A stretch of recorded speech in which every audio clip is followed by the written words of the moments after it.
ఉంటుంది. అష్టాంగ యోగంలో యమ నియమ ఆసన ప్రాణాయామ ప్రత్యాహార ధారణ ధ్యాన సమాధి 8 విభాగాలు ఉంటాయి. ఒక్కొక్క దాన్ని పూర్తి చేసుకుంటూ వస్తే ఒక కంప్లీట్ మానవుడుగా ఆల్రౌండ్ డెవలప్మెంట్ వచ్చిన ఒక హ్యూమన్ బీయింగ్ గా మనం ఈ సమాజంలో ఉండొచ్చు. ఎప్పుడైతే ఒక మనిషిలాగా జీవిస్తాడో ఈ సమాజం సుఖ శాంతులతోటి సుభిక్షంగా వర్ధిల్లుతుంది. మరి దానికోసమే ఈ యోగా అనేది చిత్త వృత్తి నిరోధ, మన శరీరాన్ని మనసును ఏకత్రాటి పైన ఉంచడానికి పనికొస్తుంది. ఒక చిన్న పిల్లవాడు ఎప్పుడు యోగా స్థితిలో ఉంటాడు.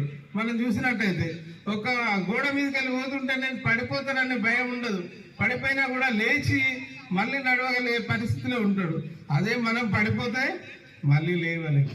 ఎందుకంటే మన మనస్సు శరీరం వేరు వేరు స్థితులలో ఉంటాయి కాబట్టి, భయం అనే ఒక ఆందోళనకరమైన విషయం మన లోపల ఉంటాయి కాబట్టి దాన్ని జయించడానికి, మన జీవితాలను సుఖమయం చేసుకోవడానికి ఈ యోగా కార్యక్రమం చెన్నూరు వాకర్ సొసైటీ వెల్ఫేర్ ఆధ్వర్యంలో జరుగుతుంది.